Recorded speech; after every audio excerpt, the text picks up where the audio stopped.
வணக்கம். சிங்கம் 3 பார்த்துருக்க வேண்டிய அதே கண்கள் படத்தை நாங்கள் பார்த்துருக்கோம். ஏன்னா உங்களுக்கு தெரியும் சிங்கம் 3 படத்தை போஸ்ட்போன் பண்ணிட்டாங்க அப்படிங்கிறது.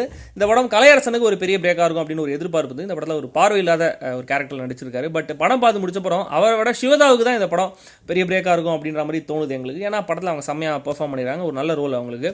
பாலசரவணனும் அவருடைய காமெடி டைமிங்கில் வழக்கமாக அவர் இப்பயும் கலக்கிற மாதிரி சூப்பராக கலக்கியிருக்காரு. ஜனனி ஐயருக்கு வழக்கமான தமிழ் சினிமா ஹீரோயின் ரோலாக இல்லாமல் ஒரு புதுசான ஹீரோயின் ரோல் மாதிரி ஒன்று கொடுத்துருக்காங்க. அவங்க முடிஞ்ச வரைக்கும் நல்லா பெர்ஃபார்ம் பண்ணியிருக்காங்க.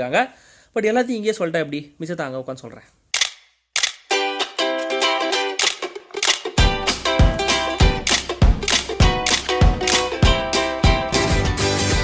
அதே கண்கள் படத்துடைய கதை. சின்ன வயசுலேயே பார்வை பறி போன கலையரசன் ஒரு ரெஸ்டாரண்ட் நடத்திட்டு வராரு. அவருடைய அப்பா அம்மாலாம் நல்ல சப்போர்ட் அவருக்கு. அவருடைய பெஸ்ட் ஃப்ரெண்ட் ஜனனி ஒரு ரிப்போர்ட்டராக இருக்காங்க. கலையரசனும் ஒன் சைடாக லவ் பண்ணுறாங்க.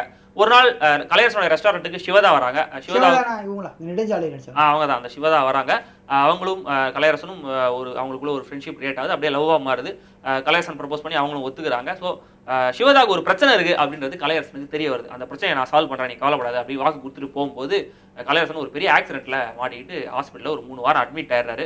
ஸோ அந்த ஹாஸ்பிட்டலில் சிகிச்சையில் அவர் கண் பார்வையும் திரும்ப வந்தது. ஸோ வெளியில் வந்து பார்த்தா சிவதாவை காணும்.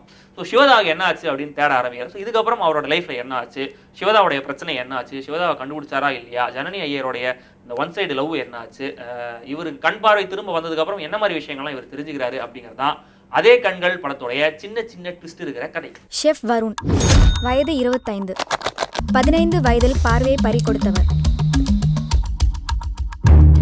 கேமராமேன் ரவிவர்மன் நீலவேகம் கிடைச்ச பட்ஜெட்ல ஒரு நல்ல எக்ஸலண்டான ஒர்க் கொடுத்துருக்காரு. படம் ஃபுல்லா ஒரு நல்ல ரிச்சான ஒரு டோனை மெயின்டைன் பண்ணிருக்காங்க. படத்தோடைய பேஸுக்கேத்த எடிட்டிங்கா இல்ல எடிட்டிங் கேத்த பேசா அப்படின்றத கரெக்டா சொல்ல முடியல. பட் ஸ்டில் லியோ ஜான் பாலோட எடிட்டிங் ரொம்ப நல்லா இருக்கு. ஜிப்ரானுடைய இசை, பின்னணி இசை ரெண்டுமே நல்லா இருக்கு. முக்கியமா அந்த தந்திரா சாங், அதை பேஸ் பண்ணி வர அந்த விசில் ரீ ரெக்கார்டிங் ரெண்டுமே சூப்பரா இருக்கு. நீ என்ன ஃபீல் பண்ற நீ சொல்லிதான் எனக்கு தெரியணும்னு இல்லை, அதே மாதிரி நான் என்ன ஃபீல் பண்றேன்னு உனக்கு புரியும் நினைக்கிறேன். வழக்கமா தமிழ் சினிமால வர ஜானர்ல இருந்து விலகி வித்தியாசமான ஒரு ஜானர்ல படம் பண்ணணும்னு நினைச்சதுக்காகவே இயக்குனர் ரோஹின் வெங்கடேசனை நம்ம பாராட்டலாம். ஒரு நல்ல பிளாட்டை ரொம்ப பதறாம நரேட் பண்ணி கொஞ்சம் கொஞ்சமா நம்மளுக்கு விலைக்கு சொல்லியிருக்காரு. படம் வந்து பெரிய ஆர்ப்பாட்டம் அதிரடிலாம் எதுவும் இல்லாம ஒரு நார்மலான பேஸ்ல தான் போகுது. பட் அந்த பேஸே வந்து சில இடங்களில் ஒரு டிராக் மாதிரியும் தெரியுது. கலையரசன் சிவதாவுக்கு நடுவில் வர அந்த ஆரம்ப காட்சிகள், அதை காட்சிப்படுத்தின விதம்லாம் ரொம்ப நல்லா இருந்துச்சு. பட் அதுல கொஞ்சம் நம்பகத்தன்மையும் கிரியேட் பண்ணிருக்கலாம். படத்துல கலையரசனை ஆக்சிடென்ட் ஆன அப்புறம் படத்துடைய டோனே மொத்தமா ஒரு ரொமான்டிக் படத்துல ஒரு த்ரில்லர் படம் மாதிரி டோனே மொத்தமா மாறுது. அப்புறம் பாலசரவணன் ஃப்ரேம்ல வந்தப்புறம் ஒரு காமெடி படம் மாதிரி மாறிடுது. திடீர்னு இப்படி டோன் மாறுது. ஒரு இன்டர்வலுக்கு அப்புறம் தான் கொஞ்ச நேரம் கழிச்சு தான் வந்து படத்துக்குன்னு ஒரு டோன் ப்ராப்பரா செட் ஆகுது. அவித்தல், பொரித்தல், வறுத்தல், வதக்கல், இதான் நம்ம தொழில். நமக்குள்ள ஏன் டப்புன்னு செட் ஆச்சுன்னு இப்பதான் தெரியுது. இன்டர்வல் முடிஞ்சா கொஞ்ச நேரத்திலேயே படத்துடைய அந்த முக்கியமான மர்மம் பிளாட் என்ன அப்படின்றத நீங்க கெஸ் பண்ணிடுவீங்க கண்டிப்பா. அதுக்கப்புறம் அந்த கேரக்டருடைய மோட்டிவ் என்ன அப்படின்றத தெரிஞ்சுக்கிறதா கொஞ்சம் வெயிட் பண்ண வேண்டியதா இருக்கு. அந்த கேரக்டருக்கான மோட்டிவ்லாம் ரொம்ப ஜஸ்டிஃபிகேஷன்லாம் கொடுத்து பெரிய ஃபிளாஷ்பேக்லாம் சொல்லி நம்மள போர் அடிக்காம டு த பாயிண்ட் சொல்லிட்டு போயிருக்காங்க. பட் அந்த மோட்டிவ் சொன்ன அப்புறமும் படத்தை கொஞ்சம் மாதிரி இருந்துச்சு. தெகிடி மாதிரி ஒரு நல்ல லோக்கி த்ரில்லர் படம் அதே கண்கள். பட் அது ரொம்ப லோக்கியா இருக்கிறது தான் படத்துல பிரச்சனையும் கூட. சரி கால், எவ்வளவு சீரியஸா யோசிச்சுட்டு இருக்காங்க. சீரியஸ்னு போன் எடுத்துட்டு வந்து மூஞ்சி முன்னாடி நீட்டிட்டு இருக்க. மொத்தத்துல அதே கண்கள் நீங்க கண்டிப்பா பார்த்து வரவேற்கக்கூடிய படம் தான். ஆஹா ஓஹோ பிரமாதம் சூப்பர் சரியான செம்ம ரொமான்டிக் த்ரில்லர் படம் அப்படின்லாம் சொல்ல முடியலனாலும் கண்டிப்பா ஒரு நல்ல படம் தான். தியேட்டர்ல போய் பாருங்க.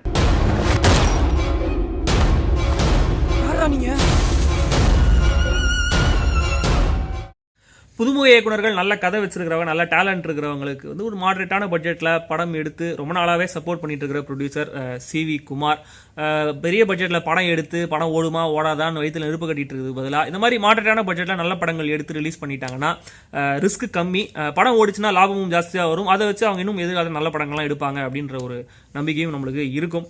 இந்த மாதிரி படங்கள் வரதும் அந்த படத்தை நீங்கள் தியேட்டரில் போய் பார்க்குறது தான் இந்த படங்களுக்கு நீங்கள் கொடுக்குற சப்போர்ட். அதுதான் தமிழ் சினிமாவுக்கும் நல்லது. ஏன் இந்த விஷயத்தை மூச்சு முட்டை சொல்கிறேன் அப்படின்னு கேட்டிங்கன்னா, செல்ஃபி ரிவ்யூ புது சேனல் ஆரம்பிச்சிருக்கோம். ஸோ அது வந்து ஏதாவது புதுசாக கருத்து சொல்லணும், நல்ல கருத்தாக சொல்லணுன்றனால அந்த கருத்து நான் சொல்லி முடிச்சிட்டேன். ஸோ அதை விட முக்கியமான விஷயம் என்னென்னா அதான். ஸோ அந்த சேனல் ஆரம்பிச்சதுனால நீங்கள் சப்ஸ்கிரைப் பண்ணணும், ஷேர் பண்ணணும், கமெண்ட் பண்ணணும், உங்கள் ஃப்ரெண்ட்ஸ் கிட்டலாம் சொல்லணும். நிறைய பேர் பார்த்தீங்கன்னா தான் வந்து அது சர்ச் ரிசல்ட்டில் மேலே வரும், நம்மளுடைய சேனலும் கொஞ்சம் டாப்பாக வரும். அதனால் வந்து கண்டிப்பாக அதை சப்ஸ்கிரைப் பண்ணுங்கள், ஷேர் பண்ணுங்கள். நான் ஒருத்தர் சப்ஸ்கிரைப் பண்ணுறதுனால எப்படி டாப்பில் வரும் அப்படின்னு கேட்காதீங்க. ஏன்னா CV குமார் என்ன சொல்லியிருக்காருன்னா, చిన్న కళ్ళు పెద్ద లాభం, పెద్ద బకెట్ చిన్న